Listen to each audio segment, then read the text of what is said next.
Қайырлы күн, қымбатты оқырмандар, қымбатты көрермендер. Біз бүгінгі тікелей эфирімізді балалар ақыны, бала тілін түсіне білген ақын Ернұр Сейдахмет ағамызбен онлайн сұхбатқа арнап отырмыз. Қазір ол кісі біздің эфирге қосылатын болады.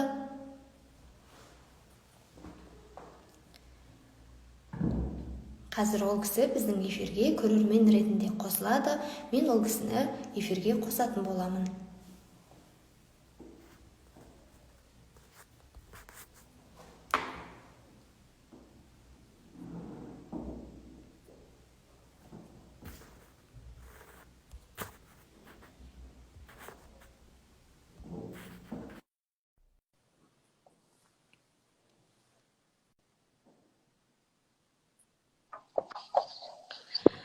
Қалыңыз қалай, аға? Естіліп тұр ма даусым? Иә, сіздің даусыңыз естіліп тұр, менің даусым ше естіліп тұр ма сізге? Естіліп тұр, иә. Аха, жақсы. Бәрі дұрыс болса, онда сұхбатымызды бастайық, деп. Аха, жақсы. Ең алдымен бүгінгі сұхбат беруге біздің тікелей эфиріміздің қонағы болуға келісім бергеніңіз үшін кітапхана ұжыматынан сізге алғысымызды білдіремін. Сұхбатымызды бастамас бұрын бір ескерте кететін дүние, қымбатты оқырмандар, бүгінгі біздің қонағымыз бала тілін түсіне білген ақын Ернұр Сейдахмет. Шығармашылығы туралы болсын, немесе балаларға арналған өлеңдер жөнінде, балалар әдебиеті туралы қызықты сұрақтарыңыз болса, пікір алаңына қалдыруларыңызға болады. Мен оны міндетті түрде беріп отыратын боламын. Енді сұхбатымызды бастасақ. Қайырлы таң, құрметті кітапхана ұжымы, оқырмандар. Жақсы, аға. Сізге қояр алғашқы сауалым, бұл біздің дәстүрлі сұрағымыз десек те болады. Біз енді балалар және жасөспірімдер кітапханасы болғандықтан, әрбір қаламгердің балалық шағына үңілгіміз келеді. Сізге де қояр алғашқы сауалымыз, өзіңіздің балалық шағыңыз, өскен ортаңыз туралы бізге айтып берсеңіз, мүмкін бір қызықты оқиға болған шығар балалық шағыңызда есте қалған. Менің балалық шағым ауылда өтті, бұрынғы Торғай облысы, Сарыарқа ауылы. Бірінші сыныпқа Бейімбет Майлин атындағы мектепте оқыдым, сол ауылда. Ешқандай балалардан енді айырмашылық болған жоқ. Балалық шағым барлық балаларда қалай өтті, менде де солай өтті. Ауылда қозылақ бар, өзенге түсіп, балық аулап, солай өстік. Жалаң аяқ жүгіріп.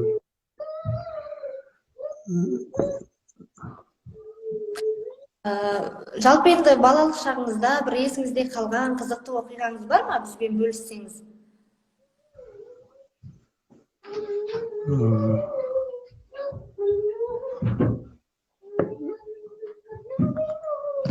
Қызықты оқиға дегенде, бізде ауылдың іргесінде үлкен парк болды, сол жерде алма ағашы өсетін.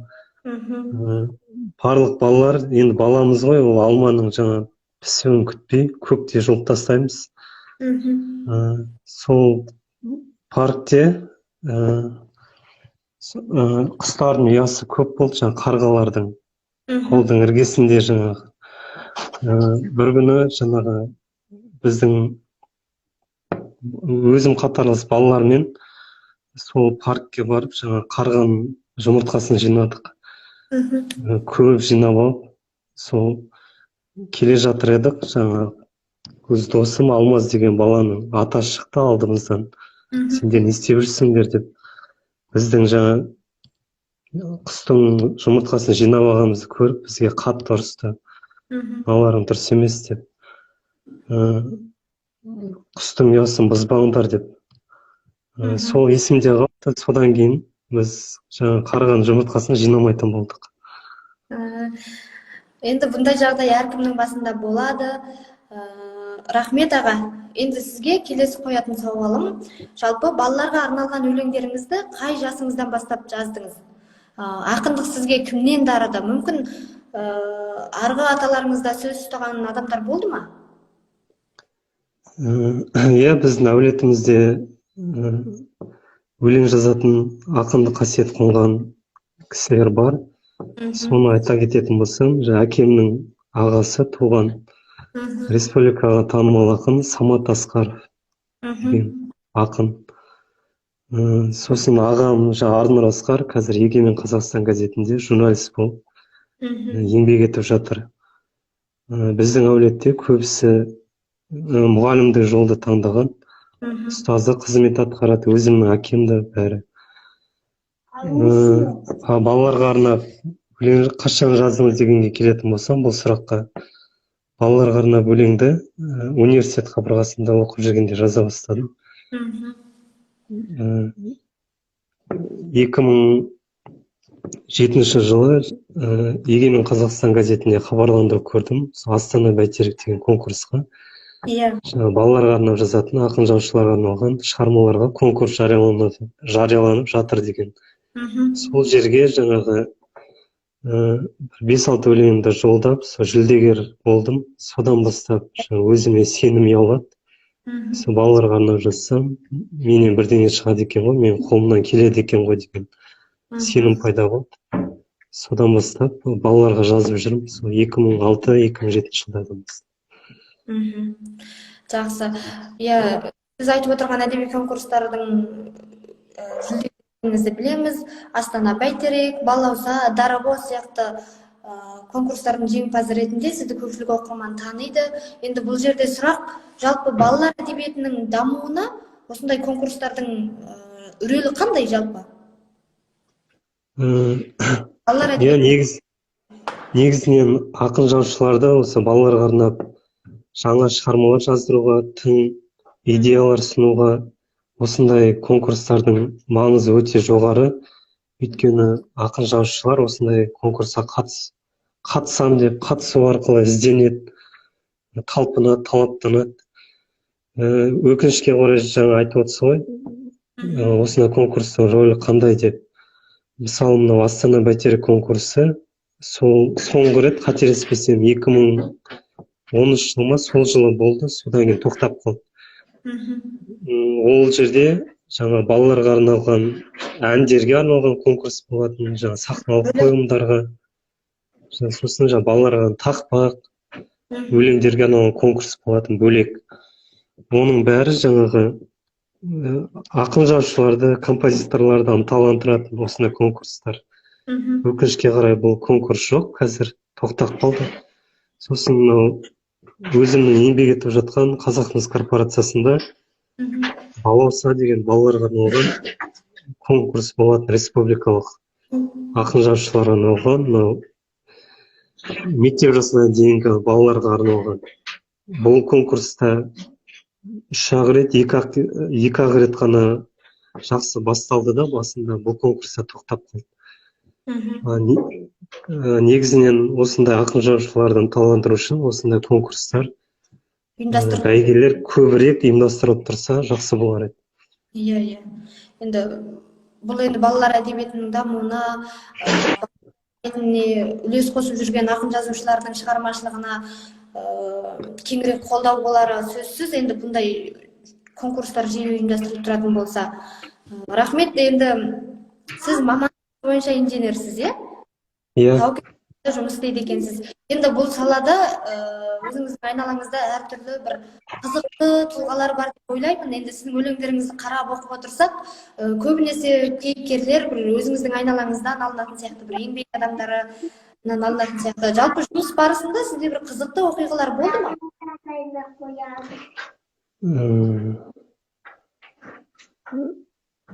Енді өндіріс орны ғой, қайнаған қызу еңбек. Басында университет қабырғасын бітіріп келгенде, осы ортаға түстім, осында қай жерге келдім, мен қиын екен. Мен өз жолымды дұрыс таңдадым ба деген қорқыныш болды.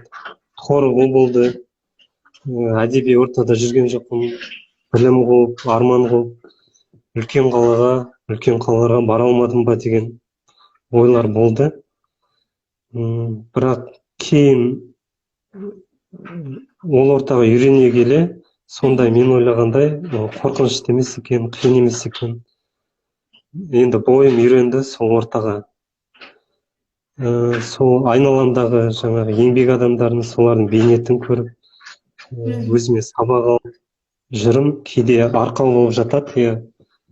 Осы қайнаған қызу еңбектің ортасында жүргесін, осы қиындықпен келетін жеңістің бәрі маған таңсық емес.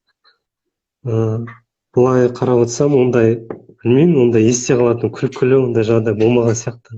Жақсы. Күнделікті тұрмыс дейсіз ғой, иә? Күнделікті сол жұмыс, өндіріс, Оқырманымыздан сұрақ келген екен. құрылғылар, қондырғылар.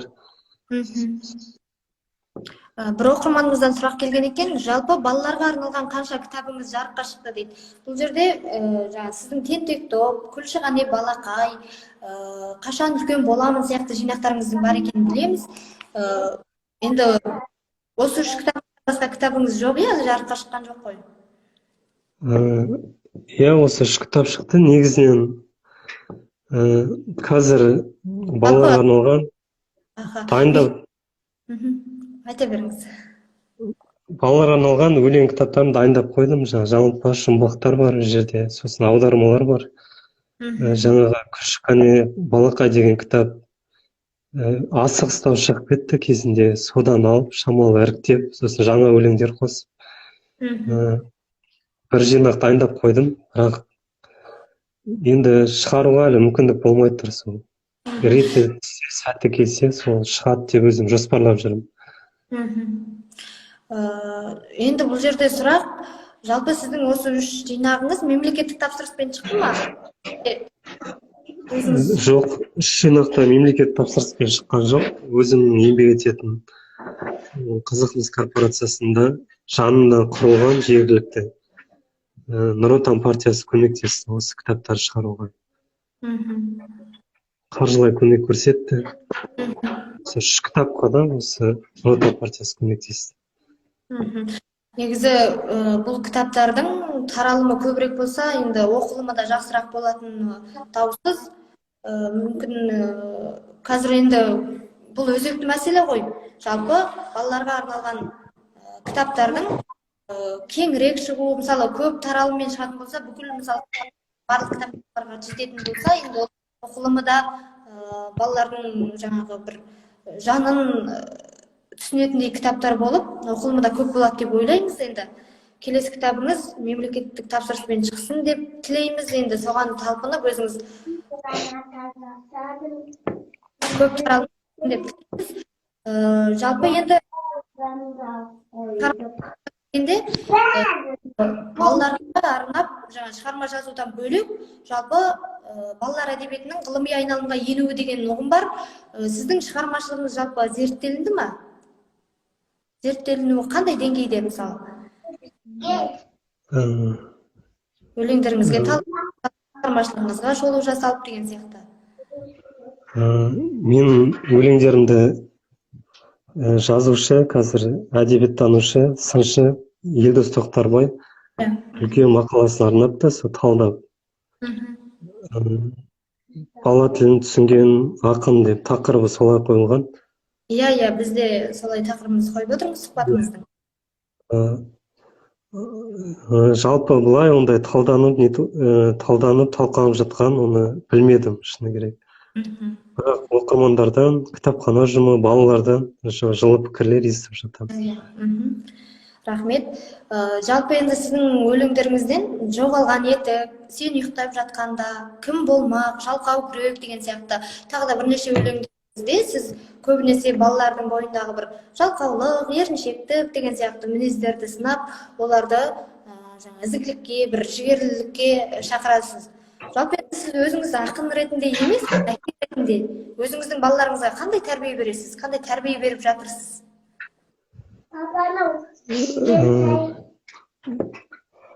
Бала ата-анасына қарап өсек дейді ғой. Сол өзім адал жүрсем, адал тұрсам, адал еңбекпен мал тапсам, еңбек етсем, сол үлгі болады деп ойлаймын өзім балаларыма.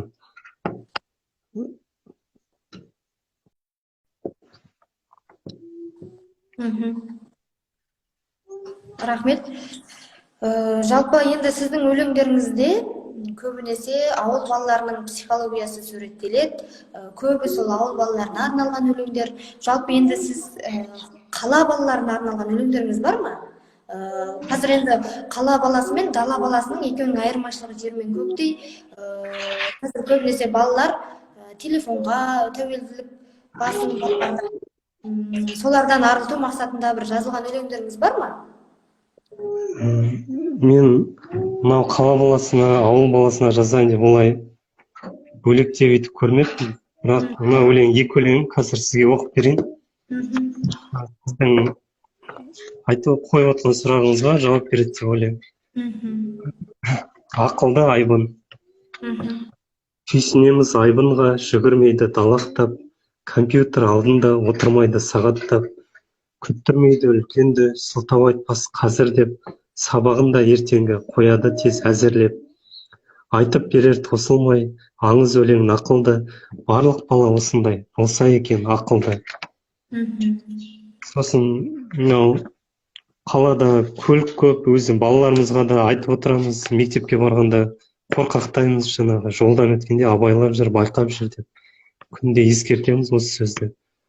Осыған байланысты Тілазар деген доп, Тілазар доп деген өлең жаздым, соны оқып берейін.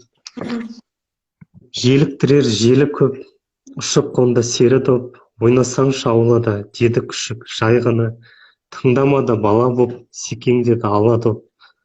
Мысық айтты болмайды, кім осылай ойнайды, тыңдамады бала боп, асыр салды ала доп. Деді иесі кел бері, кетті ерке доп ілгері, тыңдамады бала боп, ойнақтады ала доп. Ұрысты бағдаршамағай, жолда ойнайсың бұл қалай, тыңдамады бала боп, домалады ала доп. Деді көлік абайла, үлгермеді алайда. Рахмет. Жақсы. Біздің оқырмандарымыздан бірнеше сұрақтар келген екен. Бұлай депті. Сіздің өзіңіздің ең соңғы оқыған шығармаңыз қандай дейді?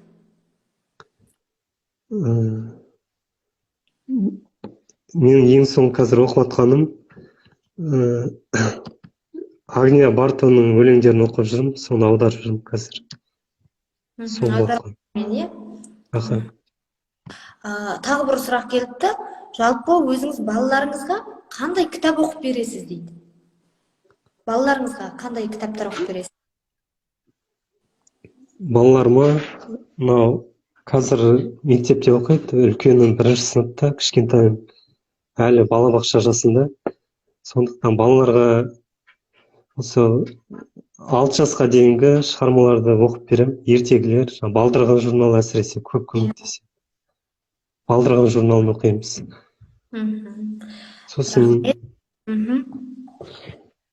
Сосын ертегілер құрап айтам ойдан өзім балаларыма.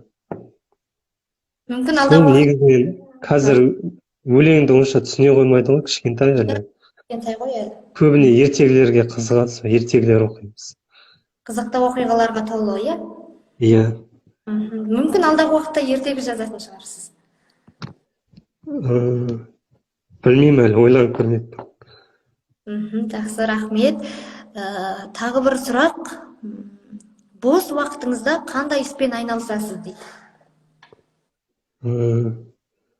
Мен негізінен спортты жақсы көремін өзім. Бос уақытымда футбол ойнаймын көбіне. Сіздің әлеуметтік желілердегі парақшаларыңызды қарап отырып, көрдік, футбол ойнайтыныңызды, спортпен шұғылданатыныңызды бәрін қарап көрдік. Оқырмандарымыздан бірнеше пікірлер келіп жатыр екен. Рахмет, қаламыңыз ұштала берсін дейді. Енді өзімнің келесі сұрағымды қойсам, жалпы қазіргі уақытта балалар кітабына сұраныс қандай? Авторлар енді өздеріңізге былай хабарласам, бұндай кітап шығарсаңыз деген сияқты мысалы. Балалар кітабына қазір сұраныс бар деп ойлаймын. Қазір өзімнің замандастарым жақсы жазып жүрген, Елдос Тоқтарбай, Мирас Асан, Олжас Қасым Мхм. өлеңдерін оқып тұрам.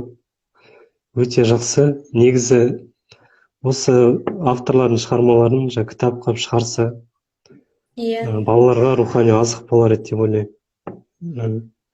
Мхм. Сұраныс бар, ол балалар әдебиетіне сұраныс қашанда болады. Мхм. Балаларға рухани азық керек деп ойлаймын. Мхм. Жалпы өткенде Нұртөре Жүсіп ағамыз Қазақстан Жазушылар одағындағы 700 қаламгерден балаларға арнап жазатын 70 жазушы шықпайды, яғни қаламгер шықпайды деп налыған болатын. Жалпы балаларға арнап жазу соншалықты қиын ба?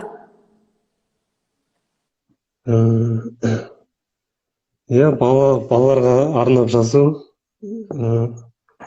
қиын деп ойлаймын негізі. Өйткені үлкендерге жазып жүрген, үлкен романдар жазып жүрген кісі балаларға арнап мысалы жаза алмауы мүмкін. Иә.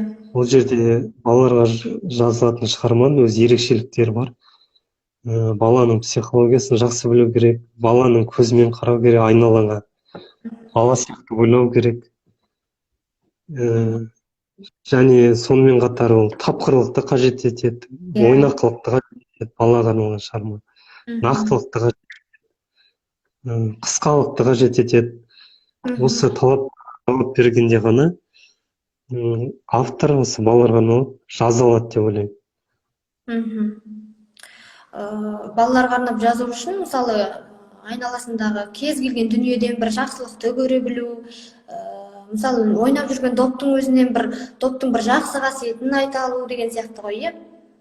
Иә, жасы жаттарға жан бітіруге бейім тұру керек. Иә. Рахмет аға. Жалпы енді сіздің шығармашылығыңызға, жалпы өміріңізге, жұмысыңызға қарап отырып, сіз әдеби ортадан шеткері жүресіз ба деп ойлап отырмын. Жалпы сіздің жұмысыңызбен өмір сүріп отырған қалаңыз шығармашылығыңызға кері әсерін тигізбей ма? Астана, Алматы сияқты әдебиеттің қазаны қайнап жатқан ортада жүрсе мүмкін басқаша болар ма еді деген сияқты бір әттеген айыңыз жоқ па? Иә, әттеген ай бар. Өйткені енді біздікі сіз айтып отқандай өндірісті қала, жырақта орналасқан, біз өзі оқшауланып. Өзімде осындай ойлар болады, жиі мазалайды. Өндіріс басқа салада жүргесін, басқа ортада жүргесін. Осы білімді жетілдіре алмадым ау, маған білім жетпей жүрген жоқ па деген осы сұрақтар мазалайды. Бәлкім осы салада жүр, осы салада еңбек етсе, басқа мамандық таңдағанда мүмкін. Иә, басқаша болар ма? Деген ойлар болады, жиі болады. Алдағы уақытта Астана немесе Алматы қаласының біріне көшу сияқты жоспарыңыз жоқ па ешқандай? Жоқ, алдағы уақытта әзірге жоқ ондай жоспар. Біздің оқырманымыздан тағы бір сұрақ келген екен. Өлең жазғанда қай ақынға еліктейсіз? Кімді үлгі тұтасыз депті? Үлгі тұтатын, жақсы көретін ақындарым көп. Қадыр Мырзалиев, Өтепберген Ақыпбеков, Сұлтан Қалиұлы, Ескен Елубаев. Осы кісілердің жақсы жақтарын алып, үйренуге тырысамын. Рахмет. Жалпы енді қазіргі уақытта жаңа айтып өттіңіз өзіңіз, өлеңдер жазып жатырмын, тағы да бір жинақ шығарғым келеді деп, иә? Егер шығып жатса, қанша данамен шығады? Енді ол қаржының көлеміне байланысты. Негізі 1000 данамен шығарғым келеді. 1000 данадан кем емес. Сосын балаларға арналған кітап болғаннан кейін ол жаңағы суреттермен болған қалай жылтыр парақшада әдемі безендірілген әдемі суреттермен сонда тартымды болады деп ойлаймын. Ал оның бәрі жаңағы қаржыға байланысты. Рахмет. Жалпы сіз бір өлең жазарда кейіпкерді алдымен таңдайсыз ба, жоқ мысалы күнделиктүү өмүрден бир осы кейипкер тууралуу жазсам деген оюңуз болому? Бир айналаңыздагы, жаңа тагы да айтып өттүм ғой, өлөңдөрүңүздүн кейипкерлери көбүнесе айналаңызда жүргөн эмгек адамдары деп.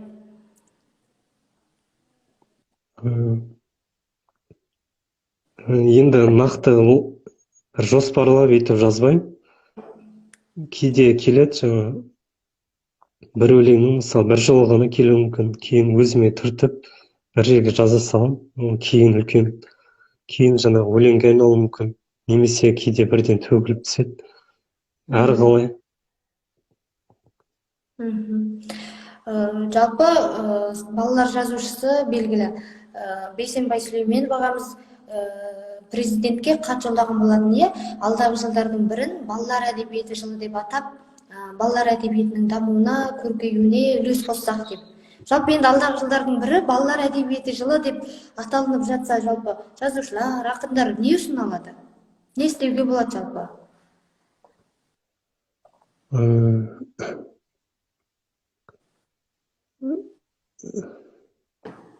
Не істеуге болғанда сол жарық көрмей жатқан, жарыққа шықпай жатқан өлеңдерді жинақ қылып шығартса, балалардың қолына тигізсе, сосын сондай авторларды жаңа балалармен кездесу ұйымдастырса, кітаптар насихаттаса, үлкен қолдау болар еді деп ойлаймын.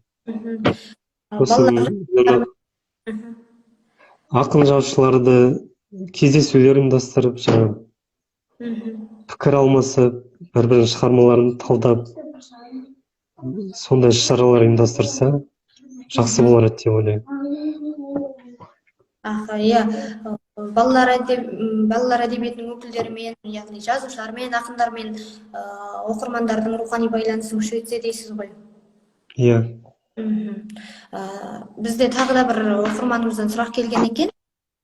Сіздің алдағы уақытта проза жазу жоспарыңызда бар ма дейді? Прозаға ауысу? Жоқ, ондай жоспарым жоқ. Жаңа алдына сұрақ қойдыңыз ғой, балаларға арнап ертегі жазу ойыңызда бар ма деп. Алдағы уақытта жоспар. Жазып көргім келген, бірақ қолымнан келмейді екен. Сосын тастадым, жазған жоқ. Ертегі деген бір өзі таңғажайып оқиғаларға толы, бір күрделі дүние ғой жалпы. Иә, күрделі. Оған өзі көп уақыт керек, тыныштық керек деген сияқты, иә?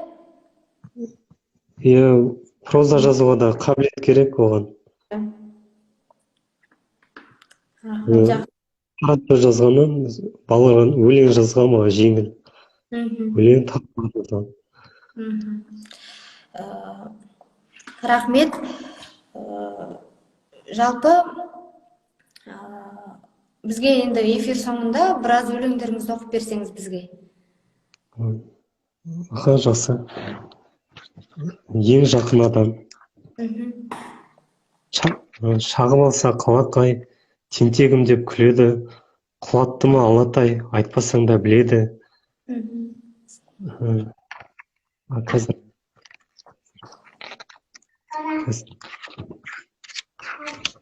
Ең жақын адам.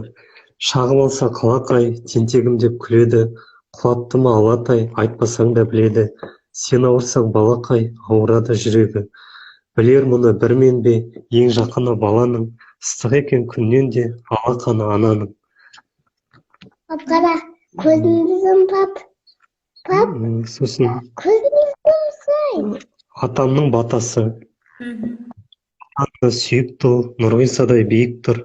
Бауыржандай батыр бол, Тұманбайдай ақын бол, ел жұртыңа жақын бол. Көтеріп көк байрақты, бол бекзаттай қайратты. Ұш тоқтардай ғарышқа, кең қорын тап қаныштай. Өсе бер, түзу өскен ағаштай. Сосын лақ деген өлеңді оқып берейін. Тыныш жүрсе болмас па, жар басында ойнайды. Мініп түсер қой тасқа, құласа ғой оңбайды. Гүл қызғалдақ үзіп жеп, жар жағалап кетеді. Лағым қашан түзелмек, қашып әуре етеді. Шарбаққа да сүйкенді, қуалады көлеңке. Лағым менің сүйкімді, бағым менің тым ерке. Сосын бір аударма өлең оқып берейін, жерде Саша Черныйдан көңілсіз күшік. күн қабағы ашылмай, көше суық өңірсіз, күзгі жауын басылмай, тоңған күшік көңілсіз, келе жатыр жауында жалғыз өзі су кешіп, жанашыр дос табылмай, мұңаяды сол күшік. Көше суық өңірсіз, мініп атқа желесер, ақ күшікке көңілсіз, мүмкін біреу кездесер. Күзгі жауын басылса, жүргіншілер ағылар, күл қабағың ашылса, саған да дос табылар. Рахмет. Тағы бір сұрақ келген екен. Шабытты көбіне қайдан аласыз дейді.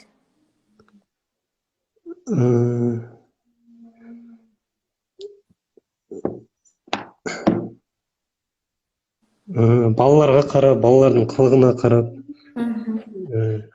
кейде балалардың өзі осы өлең жазуға мәжбүрлейді.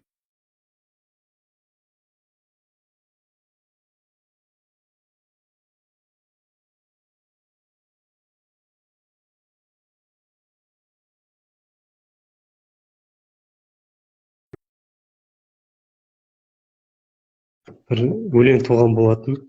Жаңа сұрап жатыр ғой, қалай айтты деп, соны оқып берейін. Есеннің жауабы. Өскенде кім болғым келеді, десем есен күледі, дейді сосын ағатай, айтқан маған кәратай, болсаң сонда маны, бол бір істің маманы. Төбем көкті тескенде, кім болам кім біледі, өскенде ме өскенде, адам болғым келеді. Жалпы өлеңдеріңіз, мысалы өлең жазарда айналада болып жатқан оқиғаларды балаларға қарап дейсіз. Жалпы сізге сұраныспен жазған Мұқа тоқтай тұр. Иә, сұраныспен жазған өлеңдер болды. Алдыңғы жылы Назарбаев интеллектуалды мектебінің тапсырысы бойынша балаларға арнап өлеңдер жазу керек болды. Композиторлар сосын ол өлеңдерге ән жазды. Жаңағыдай белгілі тақырып береді, осы тақырыпқа жазасыз деп. Мысалы, мұғалім туралы болды ол жерде тақырыптар. Айналадағы қоршаған орта, мектеп туралы тақырыптар болды. Тапсырыспен жаздық. Бірақ тапсырыспен жазу шынымен де қиын болды, өйткені өзіңді зорлап, қинап, ізденіп, сөйтіп жүрдік. Және бізге белгілі бір уақыт берді, осы уақытта бітіру керек деп. Тапсырыспен жазу шынымен де қиын екен.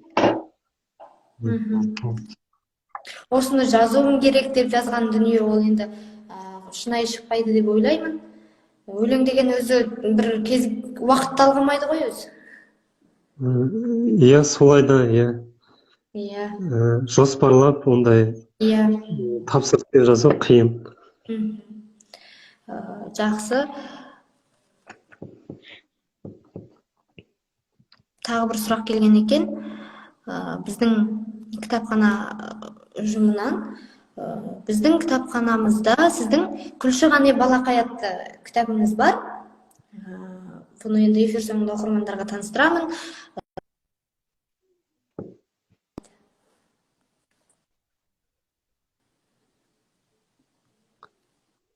Естілмей жатыр даусыңыз.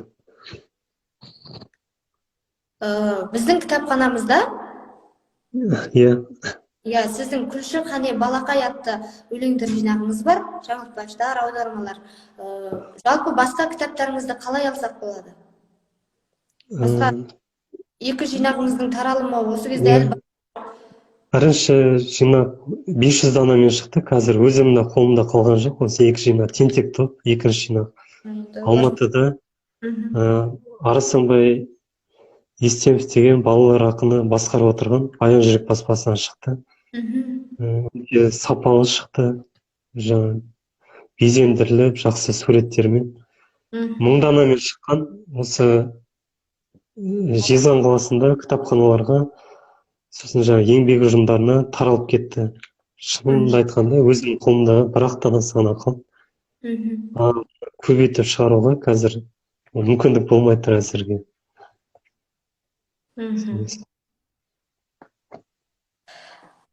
Енді жалпы өзіңіз мемлекеттік тапсырыспен шығаруға талпынып ұсыныс жасап көрдіңіз бе? Бір өтініш білдіріп дегендей. биыл мемлекеттік тапсырысқа қабылданыпты. Өткенде ол мемлекеттік тапсырыспен шығаратын тапсырысқа оған үлгермей қалдым. Енді келесі жылы сол өзім жоспарлап отырмын, сол сынып көремін деп жинағымды. Сондай жоспарым бар. Жақсы. Кітабыңыз енді алдағы уақытта жинақтарыңыз мемлекеттік тапсырыспен шықсын деп тілейміз тағы да. Мына жерде тағы да оқырмандарымыздан сұрақ келіп жатыр екен. Бұл басында да қойылған сұрақ қой, өлеңді қай жастан бастап жаза бастадыңыз? Жанұяңызда сондай таланттар бар ма, әкеңіз, атаңыз дегендей дейді. Енді бұл сұрақты басында айтып өттік қой. Иә. Қабырғасында бастап жаздым деп, иә? Иә. Жақсы. Жалпы енді сіз өзіңіз автор ретінде балаларға бір оқитын қандай бір шығармалар емес, бір мектеп жасындағы балаларға 5-6 сынып немесе бір 3-ші сыныптан 6-шы сынып оқушылар аралығында қандай шығармаларды ұсынар едіңіз оқуға?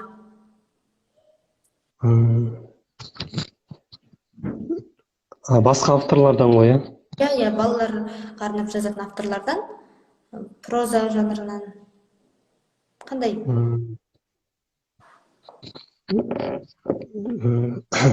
Қадыр Мырзалиевтің балаларға арналған өлеңдерін оқуға кеңес берер едім. Прозалық шығармалардан өзім бала кезімде сол Сайын Мұратбековті, Бердібек Соқпақбаевтың шығармаларын оқып өстік қой. Сол шығармалардан бастаса дұрыс болар еді деп ойлаймын. Ары қарай шетел әдебиетін қазір көп аударылып жатыр ғой қазақшаға. Соны оқи берсе болады. Бірінші жаңағы өзің ана тілінде талғамын қалыптастырып, балалардың өзіне, тұрмыс тіршілігіне, өзінің ортасына жақын, өйткені қазақ қаламгерлерінің шығармалары. Сол қаламгерлердің шығармаларын оқуға кеңес береді. Мұхтар Мағауин шығармаларын. Рахмет. Жалпы сіздің кітаптарыңыз, жинақтарыңыздың электронды нұсқасы бар ма? Қазір енді бәрі кітаптан оқығаннан көрі телефоннан, компьютер арқылы оқыған көбірек жаңағы өздеріне тиімді санайды.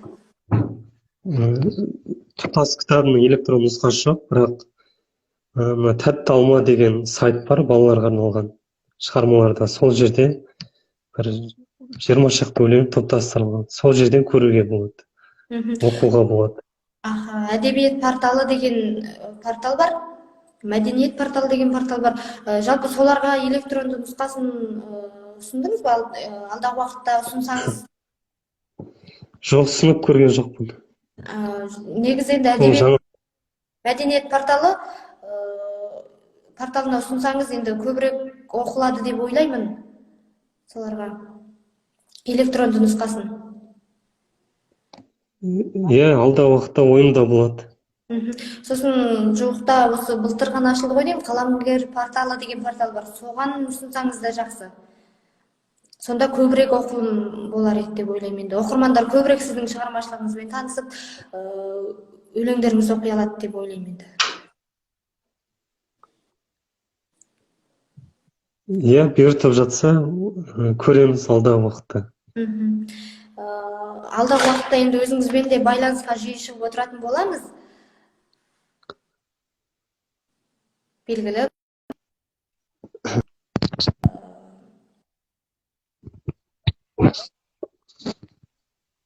Жалпы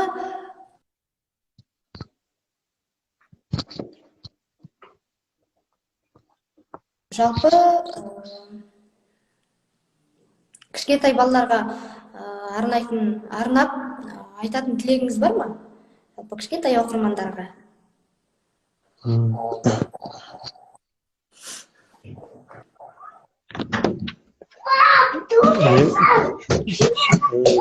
Қазіргі кішкентай бала ертеңгі болашақта үлкен адам, қазіргі қоғам тұтқасын ұстайтын, еліне қызмет ететін. Қазіргі бала ертеңгі үлкен дәрігер, балаларға тәлім тәрбие беретін мұғалім, инженер, тағы бір бала спорт саласында еңбек етер, жетістікке жетер. Сондықтан да осы бастан бастап жақсы білім алуға, тәрбие алуға тырысу керек. Жақсы оқыңдар. Менің тілегім сол. Жақсы, шынайы сұхбатыңызға көп рахмет аға. Өте шынайы сұхбат болды деп ойлаймын. Жалпы сізге қаламыңыздан бала жанын түсінетін, баланың қажеттілігін өтейтін бір өлеңдер деген тілегім келеді. Рахмет. Аман жүріңіз. Рахмет. Сіздерге де оқырман мен кітаптың арасында оқырман дәнекер болып жүрген сіздерге де алғысым шексіз. Сол еңбектеріңіз жана берсін. Оқырман мен кітаптың арасында дәнекер болып жүре беріңіздер осылай. Көп рахмет аға. Аман болыңыз. Сіздерге де рахмет. Сау болыңыздар.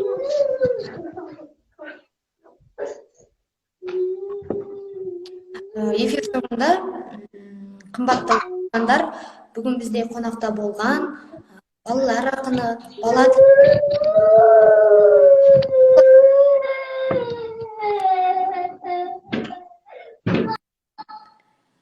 Ернұр